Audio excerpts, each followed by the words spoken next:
Welcome back to another episode of the North Star Takes podcast. I'm Bailey Policki. He's Jacob Liberta. You can find all our videos here on our YouTube channel, so please hit that subscribe button if you haven't done so already. And today we're going to be talking Minnesota Wild as they officially clinch a playoff spot. We're a couple days late on this, but they've clinched a playoff spot. They're still duking it out with the Blues for that number 2 spot to see who gets home ice. As the Blues are their likely matchup here now that we've created some distance in the standings. But what do you think, Liberta? I mean, pretty impressive season. We're now at 101 points. We're recording this before their Tuesday night game against Montreal. So hopefully they're at 103 by the time this video drops. But what are your thoughts on just a massively successful season for the Wild as they're well on their way to breaking the franchise record for points?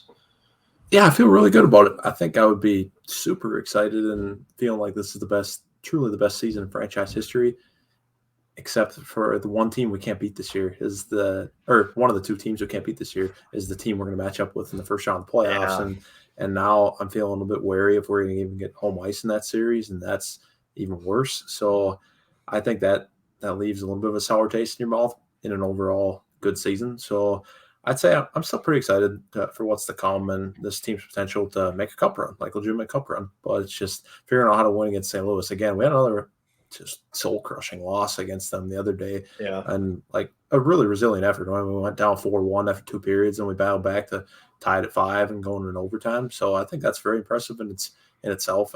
We've always been a team this year. It's been able to battle back and make games when there's probably no business for us getting back into it. So Right. I think that's promising. But again, it'd be nice to finish one of these games off for once against the Blues. I mean, it feels like we just come up a little bit short every time. I mean, it was the game before that. I think we had a 3-1 lead and I'm losing 4-3 in overtime. So it's like, just can't quite do it. But again, these games right now, obviously we want to win just to get that home ice. But if we can find some way to get home ice with our games the rest of the season we're playing outside of the Blues, like if we can somehow put that together, then I would say I feel all right going to the playoffs, because then the streak's got to end eventually for us, and we got to find a way to win against the Blues and hopefully in consecutive games at some point. So that's what it comes down to, is just how you do in the playoffs. So like if we can figure it out then whatever, then this doesn't matter what we're doing now. So I think that's probably the biggest thing to keep in mind. But again, it's certainly a concerning trend.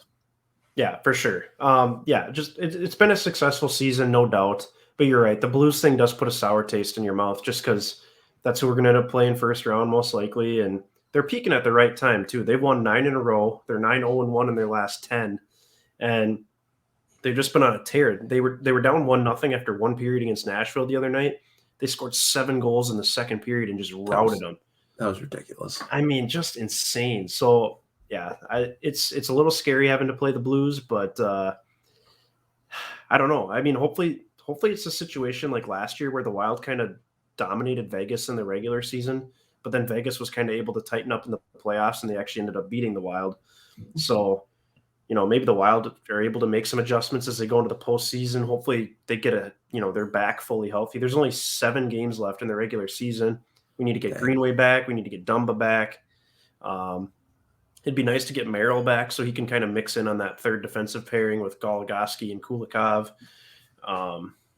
Trying to think of anyone else of any significance. I guess Tyson Jost just got hurt, so hopefully he's not out too long. Sure. But it's crazy. I mean, it's been a phenomenal year, and we'll touch on Kaprizov here because basically all sorts of guys are breaking their career highs or franchise records this season. Like it's been a franchise record offensive season, most goals in Wild history. Yeah, and we got so many games to play too.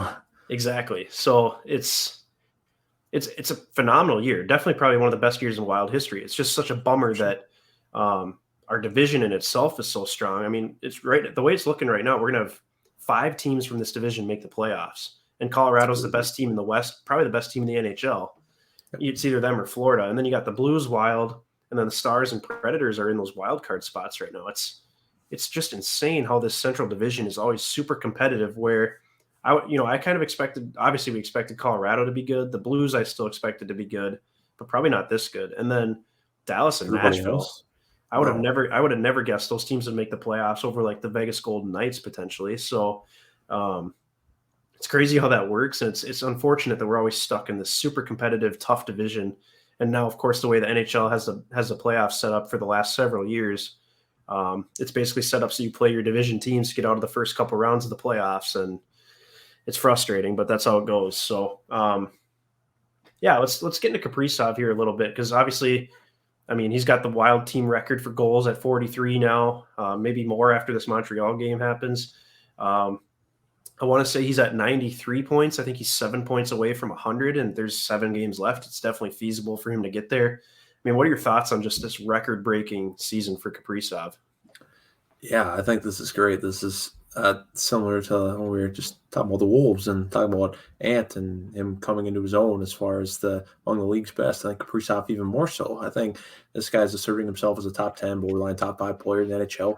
I think you need those guys on your team to be a legitimate cup contender. And now it's great to realize we really got one, and he's putting it together over a full season now, over an 82-game slate. I know his rookie year, I think, what was it? That shortened season was 56 last year. So I think that's great. He's still putting forth the same production and just putting on a clinic, really, night in, night out, and how to make this a really productive offense and make it, like you said, the best offense in Wild history. I mean, we're scoring goals right and left. This guy is obviously an excellent passer. He's got a great ice vision. And, I mean, he puts pucks in the net right and left, even after a slow start to the season. I mean, it's been a ridiculous pace, it feels like. So I think this is great. We finally have a guy on the state hockey's team that is one of the league's best. I think we deserve that. So it's great that he's getting his moment this year as far as being recognized league-wide, and it'll continue into the playoffs for sure. Yeah, it's a treat to watch. And I'd say the only complaint I really have is him and Zuccarello try to get too cute sometimes, and they just pass so much. It's like, just shoot the puck, man. Like, you'll score so much more if you just shoot the puck. But it's like Dean Evison, didn't he come out and rip them after this last San Jose game? Yes, he did. He basically said they just weren't doing their job, which, I mean, they kind of weren't. Like, you got to throw pucks at the net. And conversely, let's talk about Kevin Fiala, because he's just on a heater. Oh my gosh, yeah. He's up to 30 goals now all of a sudden. So he's got a 30-goal season under his belt. I think he's tied with Hartman for second on the team in goals. And I mean, how do you not re-sign this guy in the offseason? You gotta move cap space however you possibly can. You got to keep this guy around. Yeah, he's making it impossible to move on from him and not get really a lot of flack from the fan base, deservedly so. So I think it's got to come down to now keeping Fiala around, probably moving a guy like Dumba. I feel like that feels like writing on the wall now, especially with the up and down season Dumba's had. I know we recently made him an assistant captain, but still, I feel like it's probably time to move on for us, because we got to keep this firepower intact.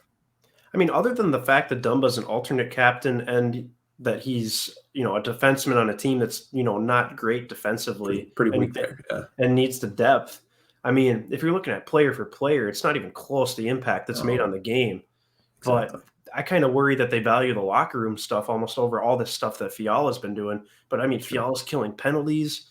He's on the power play, which granted neither is great. Obviously, the penalty killing power play are horrible. But I mean, he's playing both special teams units. He's, obviously just been on fire lately. Him and Boldy seem to really have a good connection. It would have, unless the Wild can somehow just go on a run here and win the cup this year, I think I'd be okay with Fiala, moving on at that point. He can go get his money elsewhere. We won a cup. I don't really care. But it would just leave a sour taste in my mouth, I think, because Dumba is always hurt. He gets hurt every single year. He's a poor defensive player. He makes some really stupid plays. He does. He turns the puck over ridiculously sometimes in his own zone. And when he got hurt for throwing his body, what was that, a week or two ago, whatever that was? Yeah, exactly. On a way late hit that he ended up getting a penalty on, and he hurt himself. And so he's not the smartest sometimes. And I get he's great in the locker room and he's a leader, but you can find guys to fill that role. Joel Eriksson-Ek, I mean, he wears the A when guys are out. Zuccarello as well. Like, you have leaders on this team. So it's not like, and then Dumba, obviously, yeah, you'll miss him, but you got defensemen down in Iowa that can come up and fill a role. So I don't know. It's extremely hard to, duplicate like what Kevin Fiala is doing. You have Kaprizov, you have Fiala, just two elite talents. Maybe Matt Boldy gets to that level one day. And I guess we still have to see with Marco Rossi too, but I was just going to say, think about next year if you keep Fiala around and maybe build that line with Boldy and Fiala, and then having Rossi centering it. Like, wow. Yeah, exactly. And then, Everson still loves Goudreau too. So it's like, True. it kind of makes you wonder how it's all going to fit next year. Because obviously, I think Rossi's going to need to be on the big league club. Yeah, Does he absolutely. center a Kaprizov Zuccarello line, That's true. and then Hartman gets moved down? But then it's like, does that mean Hartman's playing like fourth line because Everson wants to keep Yeah. Goudreau with Fiala? So it's going to be interesting how they do that next year, because there's going to be, just simply by adding Marco Rossi, it's going to completely shake up this lineup. Just given that, we don't really have a fourth line center outside of like Tyson Jost or Nick Bukestad or whoever's playing that role that night. Yeah, that's true. Yeah, especially if you want to keep Goodrow in the fold, then it's really hard to fit him in. I mean, you have to, because this guy has all the potential in the world, and I think it's his time. But it's like, yeah, you start stacking up. Obviously, X isn't going nowhere between Mm-hmm. Foligno and Greenway, and then you got Yep. Hartman. It's hard to take him off that line because, I mean, Kaprizov obviously is having just this franchise record year, and it's not even close. And then you even got Zuccarello, who's feeding off that too. And then you Mm-hmm. got, if like you want to keep Gaudreau because of the chemistry between him and Boldy and Fiala, like, great. But then it's like, yeah, then you got Tyson Yost, and you just run out of roster spots. So I mean, somebody's got to move, and it depends. My personal pick would probably be moving Gaudreau, but again, I Yeah. don't know if Dean Evison sees it that way. I know sometimes he can view it a lot differently than the fans ever do. So, and usually he Mm-hmm. knows what he's doing. So just got to trust. And Goudreau obviously is having a career best season too. Granted, I mean, he's only got like 13 or 14 goals, but Yeah. Hartman's got a 30-goal season. I have a really hard time seeing him do this again. So it would make sense to move him down to like a second or third line type role. But then, like you said, Goudreau would have to be the odd man out, and Everson just seems to love him. And I do like his speed, and he's really fit in well with Fiala and Boldy. But man, they're going to have to make a spot for Marco Rossi, I think. But Yeah. any other final thoughts from you here before we take off, just on the way this season's wrapping up and maybe what's to come in the playoffs? Yeah, I think what's most critical now is that we stay healthy, get everybody back on the ice, and really in good shape, I guess, going into the Mhm. playoffs and preparing for the series against the Blues, and just finding out or figuring out a way to win. Sometimes you got to win ugly. Sometimes it's going to be just your brand of hockey. I don't know. It always depends. Playoffs are quickly approaching, but we still got a little bit of time to really, yeah, like I said, most importantly, just get everybody back, get everybody in rhythm, and start playing our best going into these playoffs, just like the Blues have been doing. I mean, I get we've also been on a hot streak ourselves. I mean, most of our losses these days are just in overtime, so it is what it is. That's fine. But I think just tightening up a little bit, like you said, and being approaching the rest of the way, just that it's time to make a significant run towards winning a championship, however far that might get us, I guess, but just Mhm. hopefully making it out of the first round at least. Yeah, and Guerin went all in at the trade deadline. He made moves to try and help this team win a cup. So, I mean, go for it, man. Try and Yeah. go get that 2 seed. Don't. I mean, I think given this certain situation, like I saw Foligno's going to be out with COVID against Montreal. That's okay because he needed to rest up anyways. He was banged up, and we should be able to beat Montreal without him. So instances like that, I'm definitely good with like giving guys a little rest. But go get that 2 seed, man. Go get home ice for that first round because it's invaluable, especially with the crowd at the X. Um, give yourself the best chance you possibly can against a really tough Blues team. And I think if you can come Can out of be that how hype first, you can get.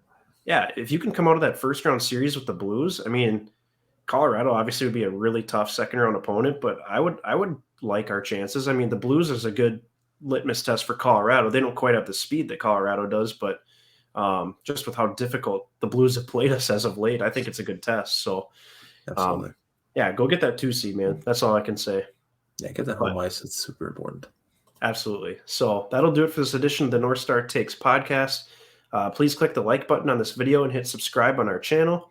Feel free to give us a follow on both Twitter and Instagram and let us know your thoughts in the comment section below. Do you think the Wild can go get that 2 seed from the Blues? How do you see that playoff series shaking out?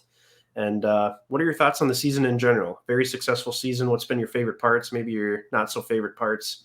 Let us know in the comment section below. And until next time, thanks for watching.